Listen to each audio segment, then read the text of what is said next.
उत्तरायण और दक्षिणायन की तरह ही आदान काल और विसर्ग काल होता है। ये दो काल होते हैं। आदान काल में सूर्य और वायु प्रबल होते हैं, इसलिए सूर्यदेव है पृथ्वी की शक्ति को, जो शीतल गुण है पृथ्वी का, उसको सोखने लगता है।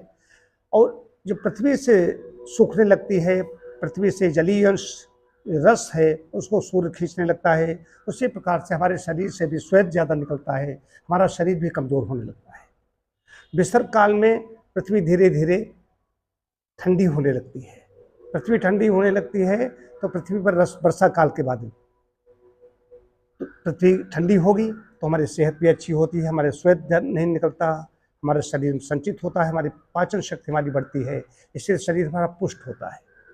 आदान काल में 3 ऋतुएं होती हैं और वर्षा काल में विसर्ग काल में 3 ऋतुएं होती हैं। आदान काल में है शिशिर, बसंत और ग्रीष्म। विसर्ग काल में है वर्षा, शरद और हेमंत। तो वर्षा काल के बाद जहाँ वर्षा, हालांकि कुछ लोगों 2 ऋतुओं की बात करते हैं तो गर्मी सर्दी होती है, वर्षा तो आसमानी चीज़ होती है, लेकिन नहीं, वर्षा ऋतु है। वर्षा काल में वर्षा अधिक होती है। जाड़े के दिनों में अगर वर्षा होती तो वर्षा उतनी नहीं होती। वर्षा होती है, वर्षा अच्छी होती है तो गर्मी से राहत मिलती है लोगों को, पृथ्वी धीरे धीरे ठंडी होती है, जलीय अंश बढ़ता है, सारी वनस्पति खिल उठती है, उससे भी देखने में भी अच्छा लगता है।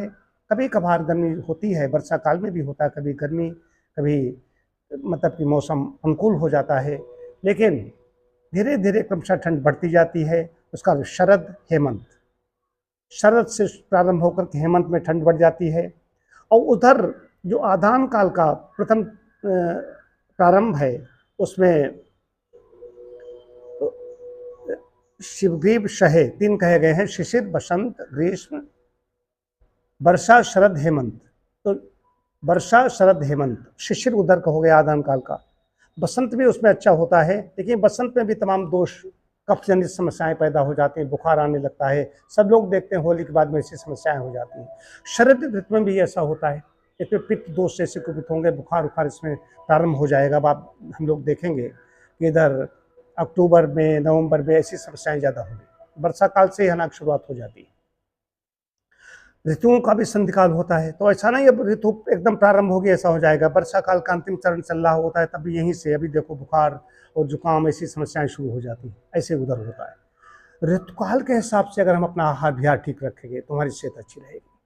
हमें समझना होगा कि वर्षा काल नहीं चल रहा है या वर्षा काल का अंतिम चरण चल रहा है।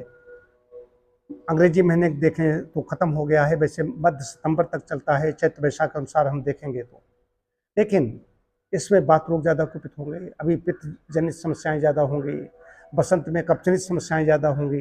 ये ऋतुओं के हिसाब से होती है। और उसी समय वैसा ही आहार ले रहा है, बात कुपित हो रहा है, बात कारक आहार ले रहा है, और अवस्था भी वैसी ही है, वृद्धावस्था भी मान लीजिए है किसी की, तो उसको ऐसी समस्याएं और बढ़ जाएंगी। किसी की पित्त जनित समस्याएं हैं, वैसा ही आहार ले रहा है, उसमें पित्त भी कुपित हो रहा है ऋतु के हिसाब से, वैसी समस्याएं बढ़ जाएंगी। बसंत में कफ जनित समस्याएं ज़्यादा होती, जुकाम खांसी ऐसी चीज़ें ज़्यादा होती। और अगर बाल्यकाल है उसमें वैसे ही कफ कुपित ज़्यादा होता है, कफ की समस्याएं ज़्यादा होती है, और आहार विहार भी वैसे चल रहा है। तो ऋतु के हिसाब से, प्रकृति के हिसाब से, उस आयु वर्ग है उसके प्रकृति के हिसाब से आहार कैसा होना चाहिए, इस पर सभी को अध्ययन करना चाहिए। ये सबको इसकी जानकारी होगी तो चिकित्सकों के यहाँ जाने की आवश्यकता नहीं पड़ेगी।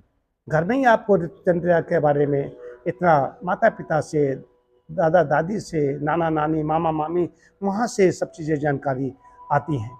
अगर सभी अध्ययन, अगर मैं अध्ययन करूँगा तो हमारे परिजन हैं, तो हमारे रिश्ते में हैं, उनको जानकारी होगी कि इस समय ये ऋतुकाल के हिसाब से ये खाएँ ये न खाएँ, ये क्या करणीय है क्या अकरणीय है, क्या करना चाहिए क्या नहीं करना चाहिए, कौन चीज़ पथ्य है कौन चीज़ अपथ्य है, कौन चीज़ सेवनीय है कौन चीज़ असेवनीय है, इसकी जानकारी हो जाएगी। इसकी जानकारी न होने से ही तमाम प्रकार की परेशानियां होती हैं।